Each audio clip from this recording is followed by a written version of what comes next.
It's time now on the programme for our focus report, and today we are heading to northern Iraq.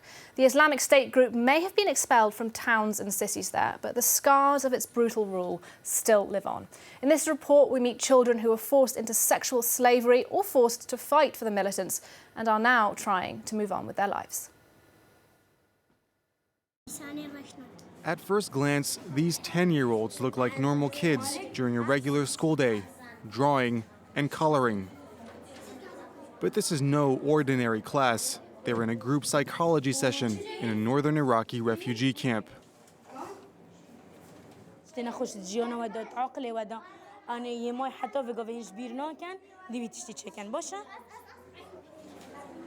Weapons, bullets, pools of blood, and dead bodies. The violent memories of living under the Islamic State group. This orphan tells how IS fighters forcefully recruited him when he was just 10 years old. They brought me to a military training camp and taught me how to shoot.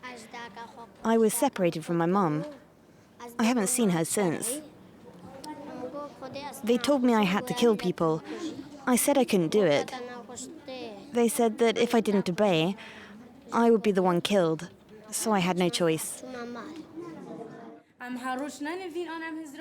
In this box, the children place drawings of their darkest memories. Applause as they try to leave those memories behind. But there's a memory this boy doesn't want to put in the box, and he describes it with pride. One day in the military camp, I peed on the IS fighters' food. Someone told on me, so the fighters asked me what I had done to the rice. I admitted I had peed in it.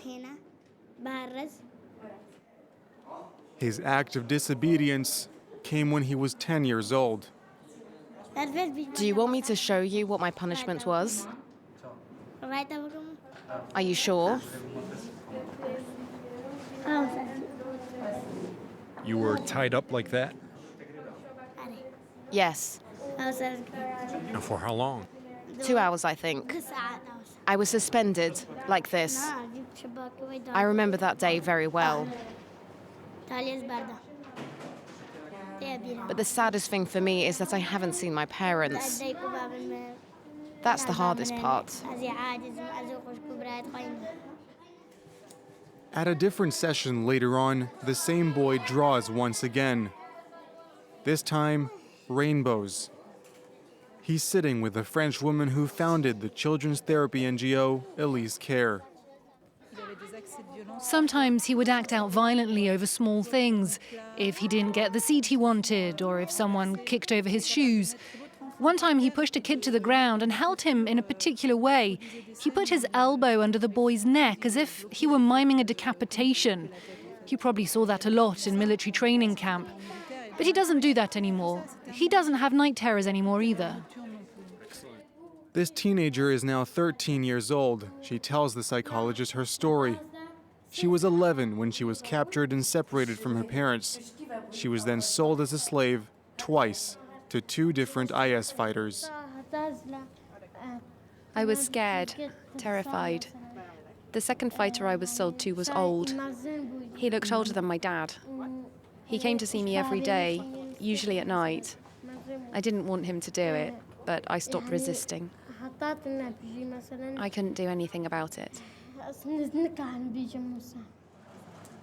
The children in this refugee camp are all Yazidis, an ethnic minority that was reduced to slavery under the Islamic State rule. This father had to buy back his own wife and children from IS fighters. It's only been a month since they were reunited in exchange for 38,000 euros, paid to the middlemen who got them out. A huge amount which he was forced to borrow. I was determined to find them. I even thought about selling my own kidney to come up with the money. His wife was kept apart from their children during their 3 years in captivity. The fighter I was forced to marry said he was going to sell my daughter and son to another jihadist. I said, no, I don't want to be separated from them. But he replied, you don't make the decisions here. That's just how it is. The father will be reimbursed by the region's Kurdish authorities. They have created an agency dedicated to reuniting families and buying back children who have been taken as slaves. The department paid 10,000 euros for this teenager. He says he was tortured when he tried to escape for the first time. When I decided a few days ago to try to escape again, they shot at me. That's how he injured my hand. The agency's director welcomes him, while also trying to gauge if he's been brainwashed. But one question remains: is the money being paid to buy back children ending up in Islamic State hands?